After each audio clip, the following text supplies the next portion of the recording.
Bonjour les amis, merci de suivre et d'aimer ma page Facebook. Un petit coup d'œil dans une partie de mon stock de maquettes avec une vidéo qui va se parler d'un sujet qui est quelques conseils de base pour utiliser des pièces en résine, des maquettes en résine. Alors, les maquettes en résine ont eu un grand succès il y a peut-être pas mal d'années de ça, quand l'offre sur le marché de la maquette était faible. Les maquettes en résine, soit des maquettes complètes, soit des sets d'amélioration. Par exemple, là, ici, vous voyez, une maquette Verlinden, l'intérieur d'un Hetzer.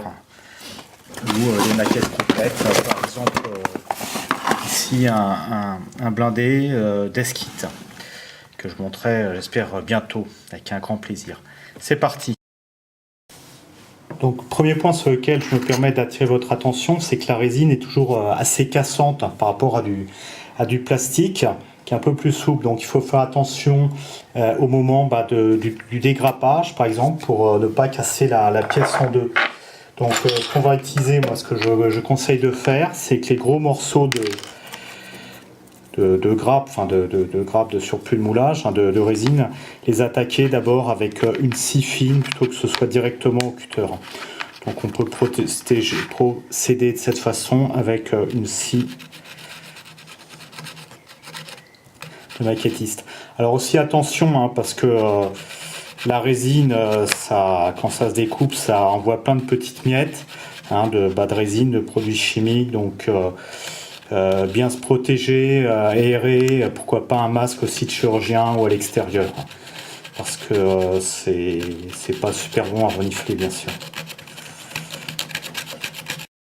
Bon voilà, on a pu enlever la grosse partie de résine à la scie.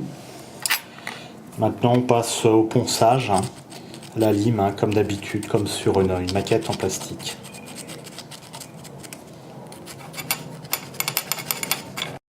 Ok, la suite de la vidéo, la résine aussi, petit conseil, nettoyer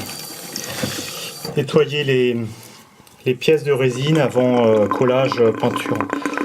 Parce qu'on a toujours lu, j'ai toujours lu qu'il y avait des agents chimiques pour de démoulage qui étaient utilisés. Bon, il y a aussi un centre de maquettistes qui nettoie les pièces en plastique de leur maquette. Donc pourquoi pas. Bon, en tout cas, la résine, pour ma part, je nettoie toujours avant collage, avant peinture. Alors, on nettoie avec du liquide vaisselle. Là, bon, on a du savon. J'ai pris du savon liquide et puis bon, on laisse sécher. Donc notre pièce est prête. Et puis la dernière différence entre les pièces en plastique et les pièces en résine, c'est que les pièces en résine se collent à la cyanoacrylate. Colle cyanoacrylate type Super Glue 3 ou équivalent. Là j'utilise une colle low cost en cyanoacrylate, trouvée dans une solderie.